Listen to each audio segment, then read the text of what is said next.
जब अल्लाह ताला हाथ पकड़ता है दरवाजे खुलते चले जाते हैं। यही हाल बासित साहब का था, जिनका कई साल पहले कार शोरूम का काम तो उस वक्त भी था, लेकिन पिछले अगर 10-15 साल में देखा जाए स्पेसिफिकली तो अल्लाह ताला ने उनके काम में बहुत बरकत दी है। हैदराबाद में वो रहते हैं और हैदराबाद के पॉश इलाके में बड़ा ज़बरदस्त उनका घर है। उनके बेटे भी उनके इस काम में हाथ बटाते हैं। एक फैमिली बिजनेस बन गया उनका। कार शोरूम के अलावा उन्होंने बिज़नेस को मज़ीद एक्सपेंड किया है।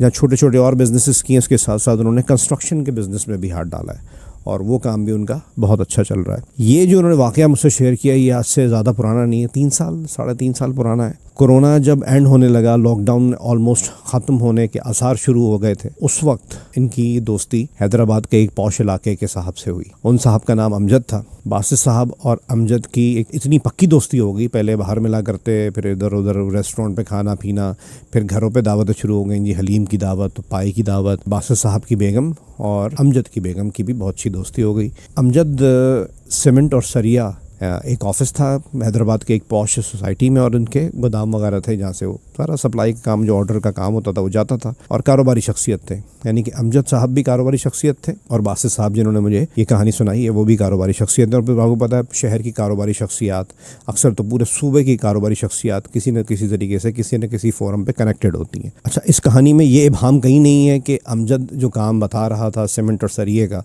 वो काम नहीं करता था। और बासित साहब का भी बिज़नेस अपना शोरूम और कंस्ट्रक्शन का था। 2023 में हुआ क्या कि कराची में बहरिया टाउन, कराची जी क्या ज़बरदस्त सोसाइटी है, वहाँ में शुरू में जो बहरिया टाउन के अपने अपार्टमेंट्स हैं, उसके टावर नंबर 15 में फर्स्ट फ्लोर का फुली फर्निश्ड अपार्टमेंट, जिसकी उस वक्त कीमत होगी 90 लाख 95 लाख, वो अमजद के पास था। अमजद ने जिक्र किया बासित साहब से कि जी ऐसे ऐसे है, मैं इसको बेचना चाह रहा हूँ और ये मेरा अपार्टमेंट है, फर्निश्ड है। बासित साहब अपने बेटों के साथ गए कराची और उन्होंने बहरिया टाउन कराची में जाके अपार्टमेंट देखा। बहुत खूबसूरत अपार्टमेंट बनाया हुआ। बहरहाल जी डील हो गई इनकी 97 लाख 97 लाख में। इसके घर के अंदर जो सामान जो फर्निश था, मैंने बता रहा हूँ AC फर्नीचर वगैरह सब कुछ, उसकी कीमत भी अदा कर दी गई।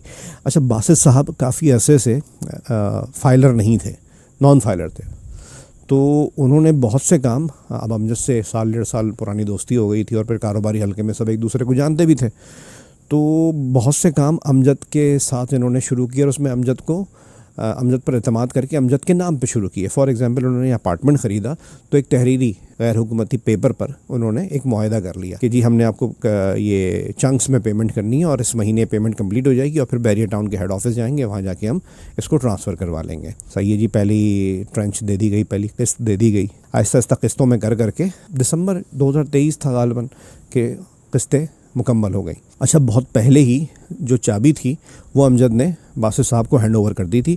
एक चाबी अमजद के पास होती थी और एक चाबी बासित साहब के पास होती थी। मोहल्ले में किसी ने, बहरिया टाउन में जहाँ अपार्टमेंट ही थे, तो वहाँ भी बासित साहब की भी बातचीत हो गई किसी से, 1-2 लोगों से। तो किसी ने, एक शख्स ने बताया कि भाई आपका जो अपार्टमेंट जो आप कहते हैं कि आपने ख़रीद लिया है, उसके ताले चेंज किए गए। इन्होंने पहले अमजद को रब्ता करने की कोशिश की, अमजद राब्ते में नहीं आया, तो फिर अपने बेटे को भेजा कि भाई कराची जाके चेक करो और ज़रा वहाँ पे रुको भी अपार्टमेंट में 1-8 दिन और देखो ये ताले वाले चेंज करने की क्या कहानी है, किसने चेंज किए। अच्छा, अमजद साहब के बेटे गए वहाँ पे, देखा तो वाकई में चाबी से ताले नहीं खुल रहे थे, ताले चेंज हो चुके थे। तो फिर इन्होंने जो बहरिया टाउन के अपार्टमेंट की सिक्योरिटी है उनको बोला कि भाई हमें चाबी बनवाने वाला लेकर आना है और ऐसे ऐसे हमारा करें। सही है जी, इसका जो ओनर है ना, हम उससे रब्ता करते हैं, अगर वो ओके करते हैं तो फिर आप बनवा लें या वो ख़ुद आएँ यहाँ पर। अच्छा, ओनर में जो नाम आ रहा था वो अमजद का ही आ रहा था। तो खैर ये बात तो बासित साहब को भी पता थी कि अभी तक बहरिया टाउन जाके हमने ट्रांसफ़र नहीं करवाया। तो अब अमजद को फ़ोन कर रहे हैं, वो राब्ते में नहीं आ रहा। उसी बिल्डिंग में, उसी टावर में, बहरिया टाउन के अपार्टमेंट में अमजद का एक रिश्तेदार भी रहा करता था। तो बासित साहब ने अपने बेटे को बोला कि तुम उसके घर जाओ, अगर वो मौजूद है तो उससे पूछो। तो उसके पास गया उसका बासित साहब का बेटा कि जी उनसे पूछें जी अमजद कहाँ है। उन्होंने बोला घर बिठाया, कह रहे अंदर आए, हम फैमिली थी उनकी, बड़ी इज़्ज़त दी बासित साहब के बेटे को कि चाय वाय पिलाई। अब वो अमजद से वो भी रब्ता कर रहे हैं, वो राब्ते में नहीं आ रहा। अब यहाँ बासित साहब की हैदराबाद में बैठे हुए तशवीश बढ़ने लगे। उन्होंने अपने बेटे को वापस बुलाया है। द मीन वाइल जो कारोबारी हल्का था, जो म्यूचुअली जानता था, बासित साहब को तो जानता ही था, इसके अलावा अमजद को भी जानता था कि इनके बासित साहब के अमजद से कारोबारी लेन देन है।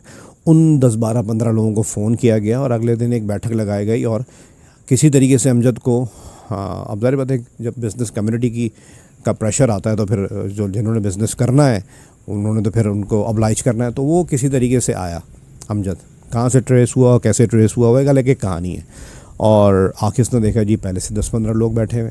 खैर जी वो बड़े मज़े से आगे बैठ गया और बस सब लोगों ने बोला कि भाई ऐसे ऐसे यार तुमने इनके साथ वहाँ के ताले क्यों चेंज किए हैं। तो उसने बोला भाई ना मैंने ताले चेंज किए हैं और ना मैंने इनको अपार्टमेंट बेचा है। अब यहाँ बासित साहब तो बिल्कुल हक्का बक्का रह गए कि ये बंदा किस तरह और क्या बात कर रहा है। तो बासित साहब ने जो भी आर्गुमेंट था सबके सामने अपना रखा और वो जो आर्जी मुआहदा था, जो ट्रांजैक्शंस थी, हर चीज़ वगैरह दिखाई और फिर इसको बोला। तो इसने बोला भाई मैं कुरान उठाने को तैयार हूँ, कुरान पे हाथ रख के कहने को तैयार हूँ कि मैंने इनको अपार्टमेंट भी नहीं बेचा और ना मैंने वहाँ के ताले चेंज किए। अब क्या भाई जादू हो गया कि जी वहाँ के ताले चेंज हो गए? लेकिन चलो वो तो जादू हो सकता है, लेकिन ये बंदा कह रहा है जिसने 97 लाख प्लस वो घर के सामान के पैसे जो 10-12-15 लाख बनते थे वो लिए, 1 करोड़ 10-15 लाख रुपए लेके कह रहा है जी मैंने घर ही नहीं बेचा, अपार्टमेंट ही नहीं बेचा।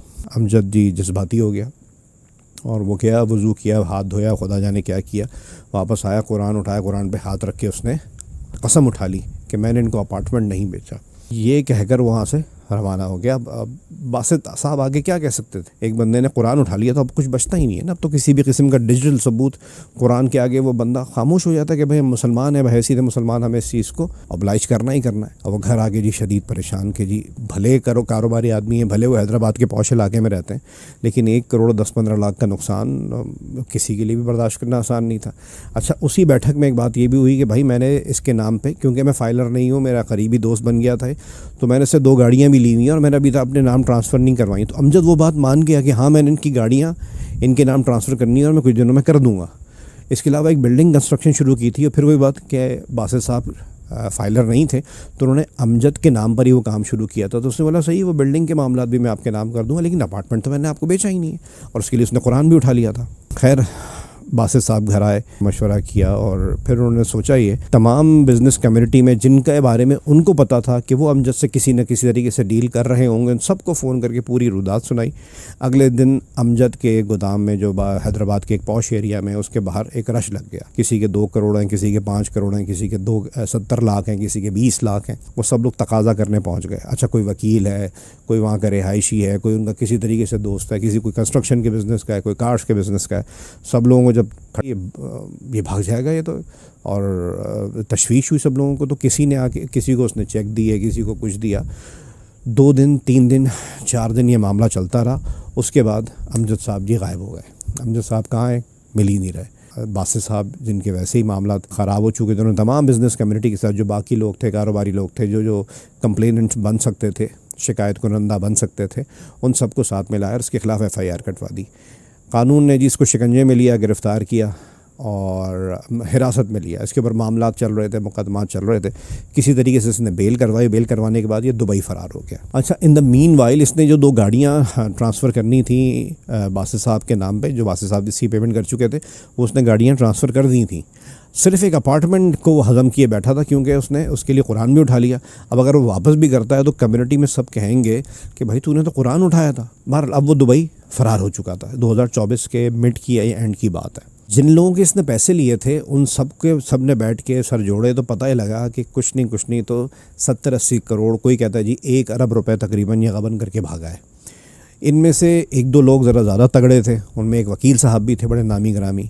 उन्होंने इसको प्रेशर दिया किसी तरीके से, देख तू दुबई गया है, तू दुनिया छोड़ के नहीं गया। और ऊपर से अमजद के 2 बच्चे थे जो छोटे थे और बेगम, वो सब हैदराबाद में ही थे। उनको तो अपनी जान बचाने के लिए, अपनी इज़्ज़त बचाने के लिए अखबार में इश्तिहार देना पड़ा कि हमारा अमजद से कोई ताल्लुक़ नहीं है, इसने किसी के साथ लेन देन में कुछ भी किया है, गबन किया है, हम इसके ज़िम्मेदार नहीं है, हम इससे क़ता ताल्लुक़ कर चुके हैं।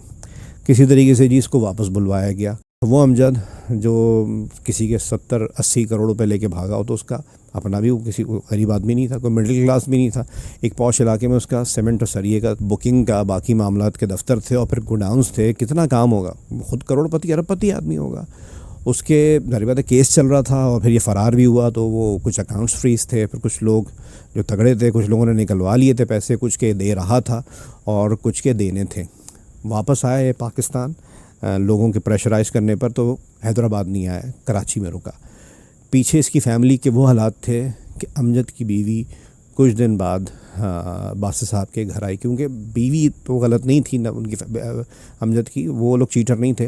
वो बासित साहब के घर आई कि हमें नहीं पता कि जी हमारे शौहर ने क्या किया, लेकिन अभी मेरे हालात ऐसे हैं कि मैं घर में राशन भी नहीं डाल सकती, तो मेरी कुछ मदद कर दीजिए, मैं आपको कुछ अरसे में वापस कर दूँगी। पता ही लगा कि अमजद की बीवी, करोड़पति अरबपति अमजद की बीवी जो फ्रॉड करके भागा था, वो एक प्राइवेट स्कूल में टीचिंग कर रही थी कि अपने 2 बच्चों को पाल सके, और ये कराची में मफरूर हुआ था, किसी को मिल नहीं रहा था। अब सुना ये है कि अमजद कुछ अर्सा कराची में मफरूरी काटने के बाद जब बहुत ही तंगदस्ती का शिकार हो गया, इधर इसकी फैमिली, इसकी बीवी एक प्राइवेट स्कूल में टीचिंग कर रही थी, वो घराना जहाँ पैसे की रेल पेल थी, गाड़ी नहीं गाड़ियाँ थी, खूबसूरत घर था, कारोबार अच्छा था, एक फ्रॉड की वजह से वो ख़ुद भी तंगदस्ती का शिकार हुआ। जब अकाउंट फ्रीज, फिर कानूनी कार्रवाइयाँ, फिर लोगों के जिसके पैसे देने थे दिए, किसी के नहीं दे सका, किसी से वादे किए हुए।